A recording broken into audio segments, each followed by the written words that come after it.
오늘 저는 잠언 16장 12절에서부터 22절의 말씀을 가지고 지혜의 길이라는 제목을 통하여 하나님의 말씀을 증거하고자 합니다. 사람의 인생길에는 여러 가지 갈래길이 있다고 합니다. 그래서 어떤 길을 선택하느냐에 따라서 인생이 완전히 바뀌게 됩니다. 이 길을 선택하느냐, 저 길을 선택하느냐, 아니면 다른 길을 선택하느냐에 따라서 인생이 바뀌게 됩니다. 그래서 젊은 시절을 뒤돌아보면 이 길을 갔으면 좀 더 나은 인생을 살 수 있었을 텐데 후회하기도 합니다. 이렇게 인생을 어렵게 살지 말고 옛날에 이 길을 갔으면 좀 편하고 더 풍요롭게 살 수 있었는데 후회하기도 합니다. 그러나 그 길을 돌아본다고 해서 다시 돌이킬 수 없는 것이 우리의 인생입니다.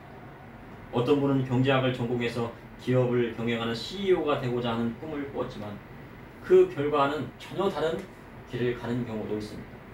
대학 때 음악을 전공했지만 자신의 꿈과는 전혀 다른 길을 걷기도 합니다. 현대사회에서는 대학 때 자신의 전공을 따라 취업하는 경우가 많지 않다고 합니다. 자기 전공과 전혀 다른 일을 하게 되기 때문입니다. 그래서 자신이 계획한 길이 그대로 실현되는 경우가 많지 않은 것입니다. 지난 시간에 잠언 16장 9절에 사람이 마음으로 자기 길을 계획할지라도 그 걸음을 인도하시는 분은 여호와시니라 말씀하셨습니다. 믿음의 성도로 자기 길을 계획하고 그 길을 가고자 할 때 그 걸음을 인도하시는 이는 여호와십니다. 어떤 분은 우리나라를 대표하는 코미디언으로 아주 유명한 분이 계셨습니다. 많은 사람들을 웃기고 대표적인 코미디언이었습니다. 80년대, 90년대를 주름 잡았습니다. 그리고 사업으로 돈도 많이 벌었습니다. 그런데 결국은 하나님께 붙든 일만 되어 목회자의 길을 걷게 되는 것을 보았습니다. 그런데 자기의 계획과 하나님의 뜻은 일치하지 않았습니다. 나는 이 길을 가고 싶다. 코미디언이 되고 또 그리고 사업을 하고 싶었지만 하나님께서 붙드신 것은 어느 길을 인도하셨어요? 바로 주의 종의 길을 원하셨습니다. 그래서 자기 계획과 하나님의 뜻은 일치하지 않았습니다. 그런데 그 과정 속에서 자기 계획과 하나님의 뜻이 일치하지면 어떻게 합니까? 그 과정 속에서 엄청난 연단의 과정을 통과하고 결국은 주의 종의 길을 가게 되는 것입니다. 쉽게 갈 수도 있지만 자기의 길과 하나님의 뜻이 일치하지 않으면 연단을 통해서 하나님께서 그 과정을 통해서 그를 연단시킨 다음에 주의 종의 길을 가게 하는 것입니다. 그래서 믿음의 성도에게 지혜의 길은 자기 계획과 생각을 내려놓고 하나님께서 인도하시는 길을 가야지 인생에서 성공하는 것입니다. 오늘 본문 잠언 16장 12절 이하의 말씀에 하나님께서 원하시는 지혜의 길이 있습니다. 이를 통해 이 시대를 살아가는 저와 우리 성도님들에게 하시는 하나님의 말씀은 무엇인지 여러분과 함께 나누고자 합니다. 첫째, 지혜의 길은 하나님이 원하시는 인생의 길입니다. 잠언 16장 12절에 악을 행하는 것은 왕들이 미워할 바니 이는 그 보좌가 공의로 말미암아 굳게 서미니라. 만군의 주요 만왕의 왕이신 우리 예수님께서 마지막 때 세상에 다시 오실 때 악을 행한 자들을 심판하신다고 성경은 기록하고 있습니다. 요한계시록 20장에 악을 행하는 자들을 심판하신다고 말씀하십니다. 백보자 심판에 앉으신 주님께서 선을 행하지 않고 악을 행하는 자들을 그 행위대로 심판하시리라 말씀하셨습니다.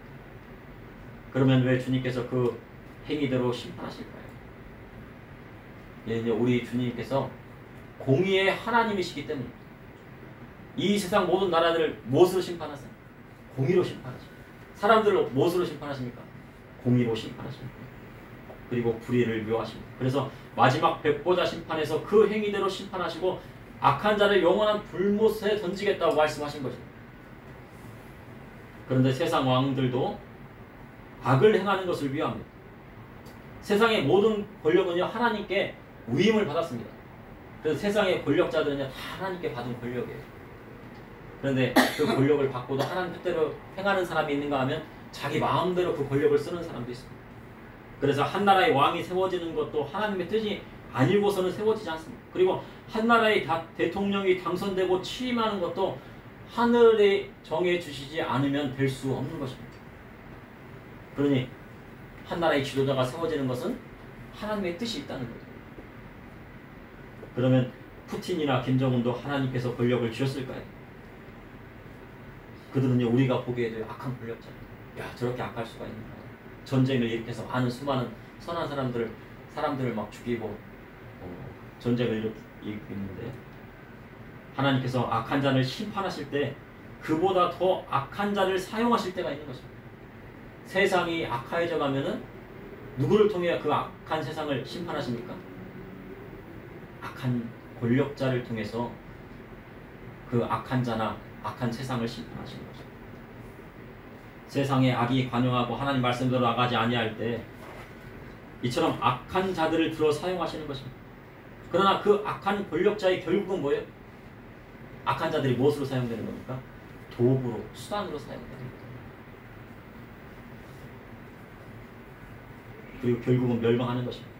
말세에 악한 자를 들어 악한 자를 심판하시는 것이 하나님의 뜻이 되는 것입니다. 그러니 믿음의 성도는요, 악한 자의 편에 서는 안 됩니다. 악한 자의 생각이나 악한 자의 정책이나 악한 자의 모양이라도 버리라고 하셨습니다. 그래서 믿음의 성도는 악은 그 모양이라도 버리라 하셨습니다. 가끔 어린이들이요, 경찰과 도둑놀이를 한다고 합니다. 야, 너는 경찰이고 나는 도둑이야. 아니면 나는 경찰이고 너는 도둑이야. 그것이 아이들의 장난일지는 몰라도요, 악한 것을 그 모양이라도 버리라 하신 것이 성경 말씀입니다. 그럼 왜 악은 그 모양이라도 버리라고 하셨을까요? 데살로니가 전서 5장 19절에서 22절에 성령을 소멸하지 말며 예언을 멸시하지 말고 범사에 하려 좋은 것을 취하고 악은 어떤 모양이라도 버리라. 악을 어떤 모양이라도 버리지 않으면요, 성령님이 소멸하십니다. 성령이 소멸되기 때문에 악한 길을 행하게 되면 어떻게 해요? 성령님께서 그 마음에서 떠나게 되는 것입니다. 사울왕이요, 악신이 막 들려가지고 있다가 다윗이 막 수금을 타면은 그 악신이 막 나갔다가 귀신이 나갔다 들어왔다고 했고요. 왜 그런 겁니까? 사울이요, 하나님을 떠나서 악한 길을 걸었기 때문에. 그랬더니 그 마음가운데 뭐가 들어갔어요? 귀신이 들어간 거예요. 악신이 들어갔다고 성경은 말하고 있습니다. 사람이 귀신이 들리고 악한 영이 역사하는 것도 하나님의 말씀을 어기기 때문에 들어가는 것입니다. 그런데 성령님은요, 선한 것으로 인도하시는 거예요. 악을 따르는 사람은요, 이전에 성령을 받았다 할지라도 성령님이 한탄하시고 탄식하시다가 결국은 뭐 어떻게 해요? 떠나시기 바랍니다.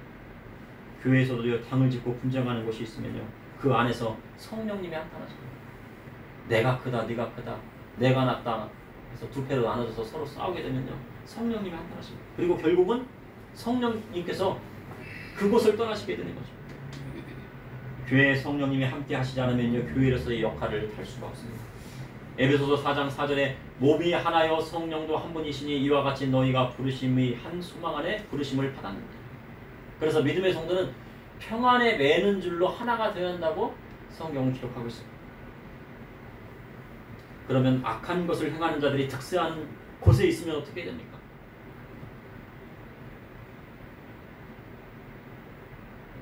악한 자들이요, 자기들이 행하는 것이 옳다고 하고요, 그 길을 막 걷고 있습니다. 아는 사람들이 그렇게 합니다. 그럼 어떻게 해야 돼요? 그곳을 떠나는 것이 바로 하나님의 뜻입니다. 사람도 마찬가지입니다. 사는 곳에요, 유흥가가 넘치고 술 먹고 방탕하고 음란이 가득한 곳이 있으면 그곳을 떠나 다른 곳을 가야 돼요. 갈대아 우르에서 누가 떠났습니까? 아브라함이 떠났어요. 본토 친척 아비의 집을 떠났습니다. 그곳에는 뭐가 있어요? 우상이 가득하죠. 그러니 그곳을 떠난 것입니다. 그런데요, 소돔과 고모라에는 의인 10명이 없어 망했습니다. 그런데 소돔과 고모라에 그래도 하나님 말씀을 따르는 의인이 하나가 있었는데 그가 바로 롯이었습니다. 롯은 그곳에서 위로운 재판관이 되려 했습니다. 그러나 결국은 천사들에 이끌려 소돔과 고모라를 떠나야 했습니다. 그럼 소돔과 고모라는 어떤 곳이었습니까? 소돔 백성들이 노소를 막론하고, 나이 많은 사람이라 젊은 사람이라 막론하고, 그리고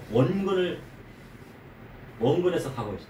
멀리인 사람이나 가까이 있는 사람이나 대부분의 사람들이 막 다 모여갖고 이 롯의 집에 에워싸고요, 천사와 상관하겠다고요 몰려든 거예요. 근데 그것이 몇몇 사람들에 의해서 저지른 악이 아니라 이 소돔과 고모라 땅에 모든 사람들이 생각했던 겁니다. 근데 그 사람들은 그것이 옳다고 생각했기 때문에 그것을 행한 겁니다. 그런데 하나님 보시기에는 어떻습니까? 그 상관하는 것이 하나님 보시기에 악했어요.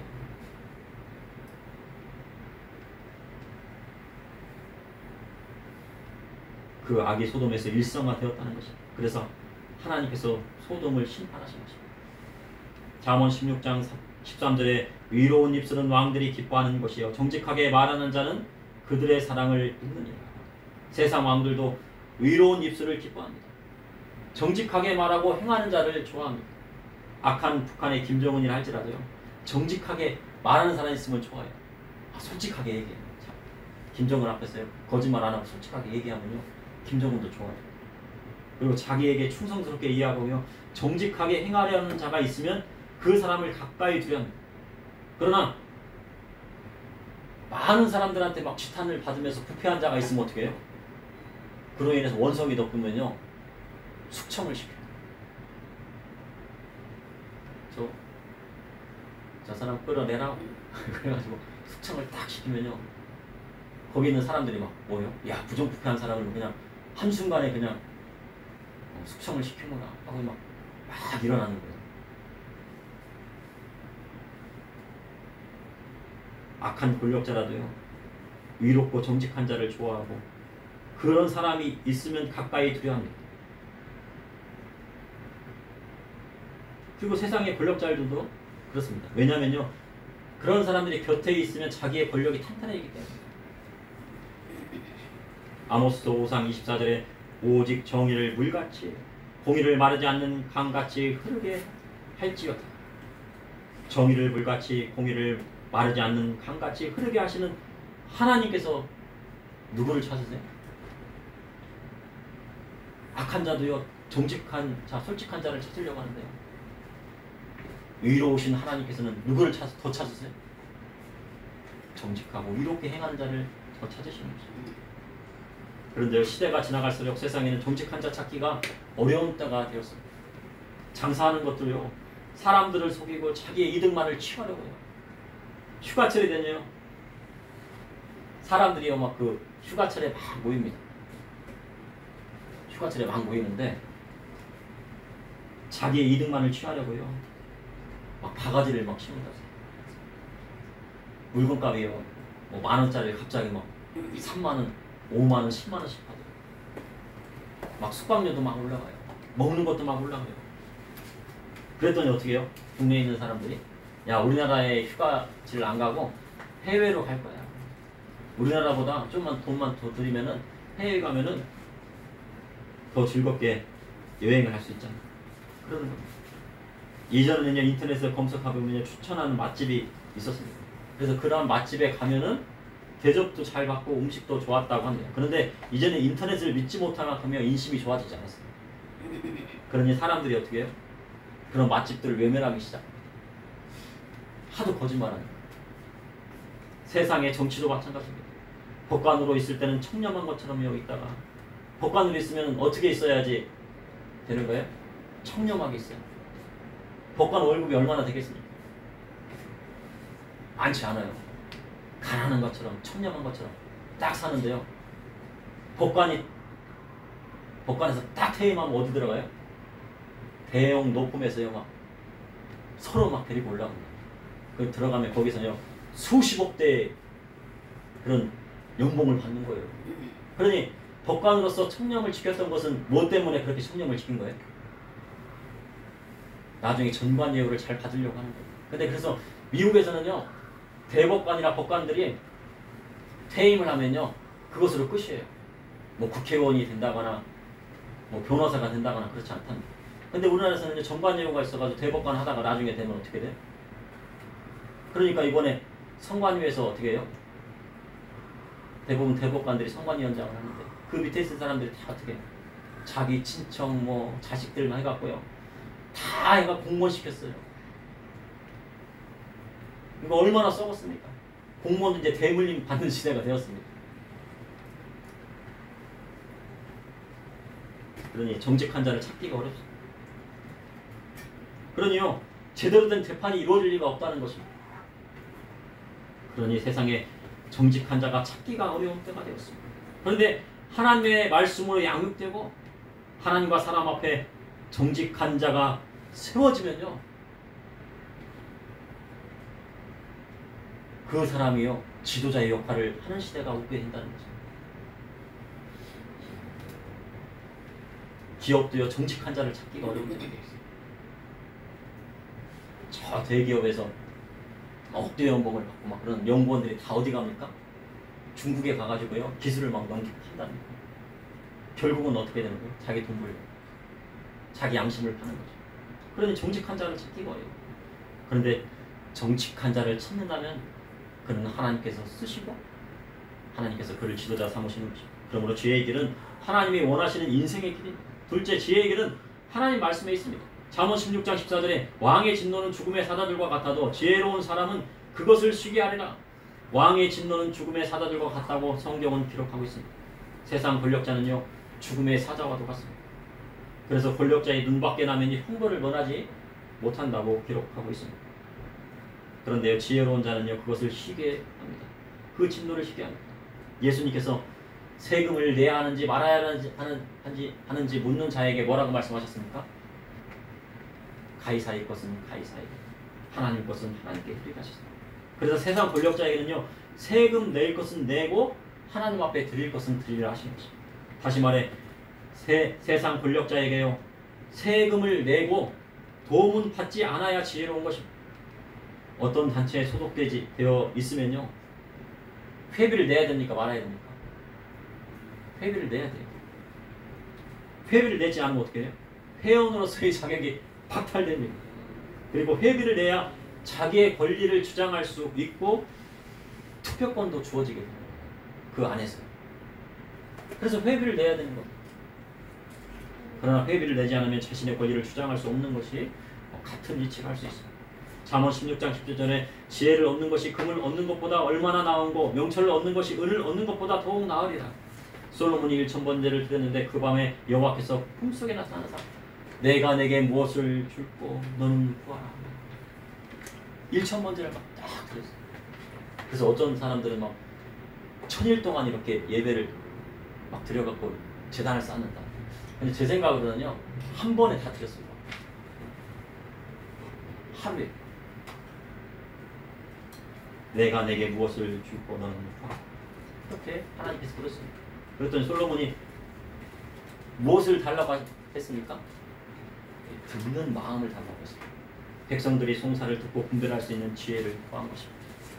지혜롭게 재판하는 사람이 없을 때, 의로운 재판관이 부족할 때, 솔로몬은 어떤 재판관이 된 거예요? 의로운 재판관, 지혜로운 재판관. 백성의 송사를 듣고 분별할 수 있는 지혜를 받은 재판관이 된 것입니다. 그러자 하나님께서 지혜를 구한 솔로몬을 기뻐하시고 구하지 않은 부귀와 영광도 함께 주셨습니다. 그래서 믿음의 성도는 솔로몬처럼 먼저 하나님 앞에 지혜를 구해야 합니다. 보통 사람들이 기도할 때 어떻게 해요? 부자 되게 해주세요. 좋은 차 좀 주세요. 아파트 살 수 있도록 해주세요. 서울에 아파트 하나 좀 해주세요. 좋은 신랑감 좀 주세요. 좋은 신부감 좀 주세요. 그런데 그렇게 기도하지만 진정으로 우리가 구해야 할 것은 뭡니까? 지혜를 구하라고 하셨어요. 지혜를 구하면요 부자 되는 것도 되고 좋은 차 사는 것도 되고 아파트 사는 것도 되고 좋은 신랑감 얻는 것도 되고 좋은 신부감 얻는 것도 되고 다 되는 거예요. 근데 뭐가 없어서 안 되는 겁니까? 지혜가 없는 거예요. 없어서 안 되는 거예요. 지혜의 길을 가게 되면 자동으로 주어지는 건데 반대로 구하고 있습니다. 그러면 지혜를 얻으려면 어떻게 됩니까? 그럼 지혜를 얻으려면 어떻게 되냐? 잠언 16장 17절에 악을 떠나는 것은 정직한 자의 대로이니 자기의 길을 지키는 자는 자기의 영혼을 보존하느니라. 지혜를 얻으려면 악에서 떠나면 되는 거예요. 그리고 하나님 말씀대로 정직히 행하면 되는 것입니다. 그것이 바로 지혜인 것입니다. 그리할 때 그의 인생의 지혜의 길이 열리는 것입니다. 그리고 하나님께서 원하시는 지혜의 길을 갈 때 그 영혼도 보존이 된다고 성경은 기록하고 있습니다. 세상의 권력을 가진 정치인도 대법관도 올바른 판단을 하지 못하고 잘못된 판결을 하게 되면 그는 그 영혼을 보존하지 못하게 되는 거예요. 정치인들이 정치 잘못한다고 막 우리가 비난하잖아요. 그렇죠? 저거 안 된다. 저렇게 정치하면 안 되는데. 근데 하나님 앞에 잘못된 정치를 하게 되면 어떻게 되는 겁니까? 나중에 그 영혼을 보존하지 못하게 됩니다. 영혼을 보존하지 못한다는 것은 바로 하나님의 심판을 받게 된다는 거예요. 그러니까 정치인들에게 무슨 얘기를 해줘야 돼요? 그렇게 정치해? 그러면 하나님의 심판을 받게 돼. 하나님 말씀대로 정치하지 않았어? 판결하지 않았어? 그럼 하나님의 심판을 받게 돼. 그것을 외치는 사명이 누구에게 있어요? 저와 우리 성도님에게. 잠언 16장 18절에 교만은 패망의 선봉이요 거만한 마음은 넘어짐의 앞잡이냐 하셨습니다. 교만한 마음은 어떤 마음입니까? 하나님 말씀 버리고 자기가 하나님이 되었어요. 인생을 살아가면 결국 멸망으로 가는 것이에요. 하나님 말씀을 다 말씀했는데 다 읽었는데요. 이것이요 내 마음에 안 들어. 내 마음에 안 드는 말씀이에요. 하나님 저 이거 내 마음에 안 듭니다. 이거 따를 수가 없어요. 그러면 어떻게 된 겁니까? 교만한 거죠.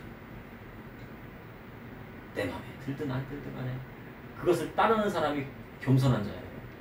부모님 말씀도 그렇잖아요. 부모님 말씀을 딱 들었는데 귀에 가시가 아유 부모님 말씀에 무슨 가시가 달린 딱 들었더니 가시가 그래도요 가시 같다 그래서 듣지 않으면 어떻게 됩니까? 교만한 것이다. 귀에 가시 같아도 아 부모님 말씀을 순종하고 나아갈 때요 그 마음이 겸손한 마음이 되는 것입니다. 자기가 하나님의 연상을 살아가면 결국 멸망으로 가는 길입니다. 부모님 말씀 안 듣고 자기 생각이 옳다고 판단하고 살면은 결국은 인생에서 실패하고 맙니다. 거만하다는 것은 잘난 체하고 남을 업신여기다는 것입니다. 그러니 믿음의 성도는 하나님 앞에 거만한 마음을 내는 거예요. 잠언 16장 19절에 겸손한 자와 함께 마음을 낮추는 것이 교만한 자와 함께 하여 탈취를 나누는 것보다 나으니라. 교만한 자와 함께 탈취물을 나누면 좋을 것 같지만요. 교만하고 거만한 자가 함께 있으면 언젠가는 문제가 생기기 마련이에요. 그러니 교만한 자가 집 앞에 와서요. 함께 하자고요. 교만한 사람이 야 함께 하자. 함께 일하자. 함께 놀자. 함께 여행 가자. 하면 어떻게 됩니까? 함께 하지 않는 것이 지혜의 길입니다. 만약 교만한 자와 함께하면 그는 지혜의 길이 아니라 미련한 자의 길에 들어선 것입니다. 신약 성경의 제자들이 천국에서 누가 크냐 하며 논쟁이 벌어졌을 때 예수님께서 어린아이 하나를 세워놓고 이 어린아이 같이 낮춘 자가 천국에서 큰 자라고 하셨습니다. 그러니 믿음의 성도는 예수님 말씀대로 자신을 낮추는 사람이 되어야 천국에서도 상급이 있다는 것입니다. 대접받는 자가 되지 말고 남을 대접하는 자가 되라고 하신 말씀도 같은 맥락인 것입니다. 아니 대접받는 자가 되지 말고 남을 대접하는 자는 어떤 자입니까? 하나님 앞에요. 겸손한 자예요. 그러므로 지혜의 길은 그리스도의 말씀에 있습니다. 셋째, 지혜의 길은 하나님을 전적으로 의지하는 것입니다. 잠언 16장 20절에 삼가 말씀에 주의하는 자는 좋은 것을 얻나니 여호와를 의지하는 자는 복이 있느니라. 삼가 말씀에 주의한다는 것은 하나님의 말씀을 거울 삼아 자신을 비추어 보고 그 말씀을 마음에 새겨 조심하는 것입니다. 하나님 말씀을 따른다는 것은요. 그 말씀에 비추어 보아서 자기 행실을요. 조심한다는 것입니다. 그런 사람이 있었는데 동방에 의인이 있었습니다. 그가 바로 누굽니까? 욥입니다. 욥은 항상 여호와의 말씀에 어긋난 것이 없는지 추리해 보았습니다. 그리고 자녀들까지 미리 점검해 왔습니다. 아 얘네들이 죄 지었을지도 모른다는 생각에 뭐예요? 하나님 앞에요.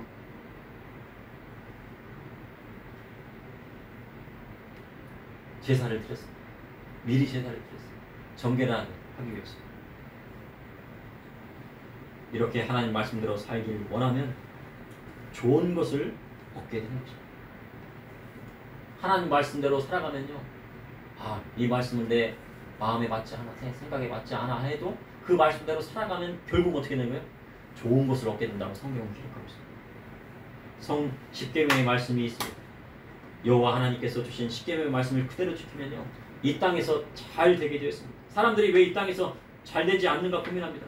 하나님, 저 하나님 믿은 지가 얼마나 됐는데 하나님 이 땅에서 왜 잘 되지 않습니까?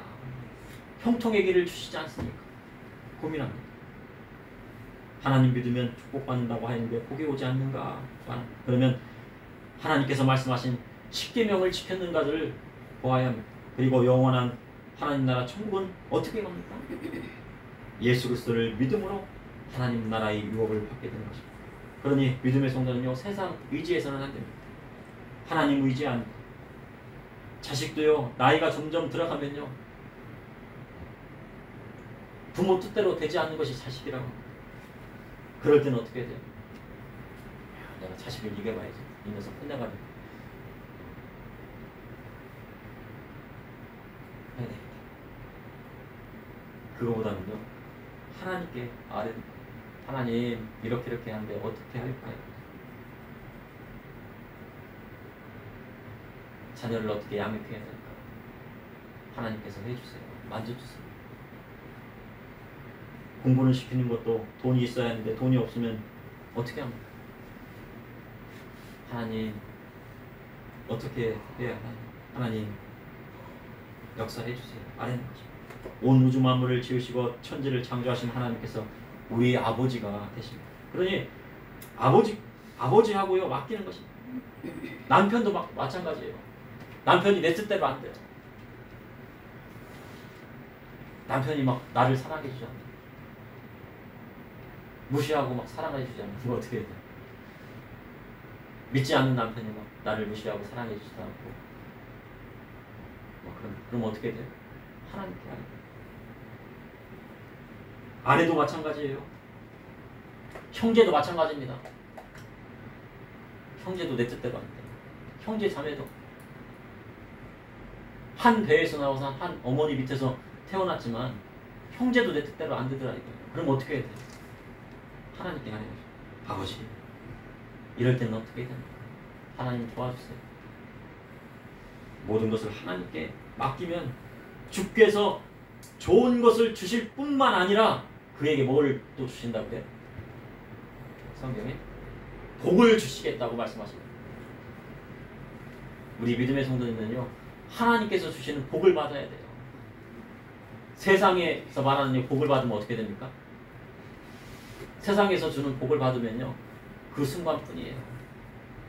로또에 막 30억에 딱 당첨됐더니 그때뿐이에요. 한 일주일뿐이고 그 뒤부터는요, 인생이 뭐가 오는 거예요? 환난과 풍파가 오고요. 가정이 파괴되고 막 도박에 빠지고 마약에 취하고 막 그런 경우들이 많이 비일비재하나. 그래서요, 세상에 복 받지 말고 무슨 복을 받으면 하나님께서 주시는 복을 받아야 되는 것입니다. 잠언 16장 22절에 명철한 자에게는 그 명철이 생명이 셈이 되거니와 미련한 자에게는 비밀이라는 것이 징계가 되느니라. 명철함은 하나님께서 주시는 것입니다. 명철함이란 남이 알지 못하는 것을 알게 되는 것입니다. 그리고 배우지 않고도 알아내는 책상입니다. 예수님의 12제자들이 세상 공부한 적이 없는 어부들이 대부분이었어요. 그리고 세상에서 무시받는 세리들이 대부분이었어요. 그런데 그들이 성령 받고 똑똑해졌습니다. 이는 12제자들이 명철해졌다는 것입니다. 그래서 평생을 하나님 말씀을 연구하고 가르친 대제사장과 바리새인과 서기관들이 능히 말로 이길 수 없을 정도였어요. 얼마나 말을 잘하고요. 하나님의 지혜가 있는지. 그래서 예수님을 믿게 되면 말을 잘하되고 지혜가 생기게 되는 것입니다. 그런데 앞으로의 시대는 명철함이 없이는 세상을 살아갈 수 없는 때가 되었습니다. 인공지능 AI가 되어 세상의 똑똑이들이 이제 다 끝난 시대가 되었어요.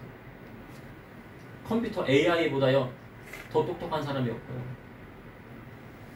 인공지능 AI가 논문도 다 써줘요. 박사 논문도 다 써줘요. 짜집게 해서 그렇지.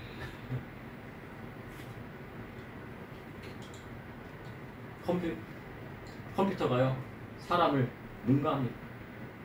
그러나 하나님을 경외하고 그리스도의 복음의 말씀대로 살아가고자 하는 자에게는 명철함을 주시겠다고 말씀하고 있습니다. 그 명철함은 뭡니까?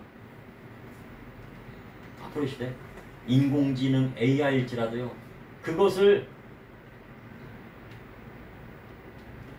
통제하고 조절하고 그것을 활용할 수 있는 사람이 명철한 사람인 거죠.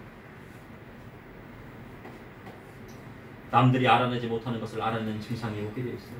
그것이 생명의 생과도 같다고 성경은 기록하고 있습니다. 지혜의 길을 걷는 사람에게 명철함은 그것을 통해 세상을 이길 수 있는 힘이 있는 것입니다. 예수님께서 베푸신 500여의 기적처럼 장정만 5,000명을 먹이고 노인과 여인과 어린이까지 2만 명을 먹일 수 있는 지혜가 오는 것입니다. 하나님의 말씀으로 양육되고 순결한 자손들이 일어나 세계 곳곳에 교회를 세우고 10,000명, 2만 명뿐만 아니라 한 나라와 민족을 변화시킬 수 있는 때가 오게 되는 것입니다. 그래서 믿음의 성도님들은 지금부터 그것을 준비하고 있어야 돼요. 아, 내 때에서 내가 죽으면 끝이야. 그게 아니고요. 그 다음 세대까지 바라봐야 되는 것입니다. 그것이 바로 하나님께서 원하시는 지혜의 길입니다. 현재 청년들이 절망에 빠졌다니. 열심히 공부했는데 공부하면 뭐합니까? 열심히 공부해서 대학 나오고 대학원 나오는데요. 막상 취업이 안 되더라 이거예요. 취업이 안 되니까 어떻게 해요? 아, 힘든 일이라도 막 하려고 하니까요. 힘들어서 못하겠다는 거예요. 아, 이건 못하겠어. 내가 이러려고 공부했나? 그러는 겁니다. 그러니 인생을 자포자기 하는 사람들이 많다고 합니다. 그리고 요즘 최저임금을 막 올린다고 해요. 그래서 12,000원까지 이제 올린다고 하는데 자영업자나 사장님들은 최저임금을 올리자고 해요? 안 해요? 동결하자고 해요. 올릴 수가 없다. 최저임금 올리게 되면 어떻게 됩니까? 대신에 일자리가 줄어들어요. 사람들의 일자리가 줄어들죠. 그렇게 됩니다. 일자리가 줄어들고 그리고 사장님들은 더 일하기가 어려워질 것이고 그런데 또 일하는 사람들은 어때요? 입장에서는 물가는 막 오르는 천정부지로 오르는데 돈의 가치는 하락하고 물가는 인플레이션은 막 오는데 월급만 안 오니까 어떻게 합니까? 먹고 살기가 힘들죠. 그래서 서로가 힘든 거예요. 그러니 사람들이 절망에 빠져. 그러할 때 믿음의 성도들은요 하나님을 의지하고 그분이 원하시는 지혜의 길을 걷는 사람이 되어야 합니다. 그래야 할 때 걱정거리가 없고요. 두려움이 없고 우리 마음 가운데 평안이 오는 것입니다. 왜냐하면 하나님께서 모든 것을 채워주시기 때문에 부족한 것이 있으십니까? 그러면 하나님께 구하세요. 하나님께 아뢰시고 그것이 바로 지혜의 길인 것입니다. 다만 어디에서 떠나야 돼요? 악한 길에서 떠나는 겁니다. 그리고 하나님 말씀을 나가는 것입니다. 그러므로 지혜의 길은 하나님이 원하시는 인생의 길입니다. 지혜의 길은 하나님 말씀에 있습니다. 지혜의 길은 하나님을 전적으로 의지하는 것입니다. 잠시 기도하시겠습니다. 사랑의 주님, 오늘도 감사합니다. 오늘 늦은 저녁까지 어른 성대부터 어린아이까지 하나님의 말씀을 듣고 또한 기도하고 찬양을 하나님 앞에 드렸습니다. 주님, 시간을 쪼개어서 이렇게 하나님 앞에 나왔사오니 은혜 베풀어 주시오. 하나님, 주님께서 악한 길을 떠나고 하나님 앞에 정직하게 행하면 좋은 것을 주시겠다고 말씀하셨사오. 주님, 그 길을 가길 원하는 저와 우리 성도님에게 좋은 걸 허락하여 주시고 세상의 복이 아니라 하나님께서 주시는 복을 허락하여 주셨소. 하나님, 하나님의 놀라운 축복이 임하는 역사가 일어나게 하여 주시옵소서. 또한 어린아이들에게 하나님의 지혜와 명철을 허락하여 주셨소. 다음 세대를 이끌어갈 수 있는 지혜를 허락하여 주시옵소서. 예수님의 이름으로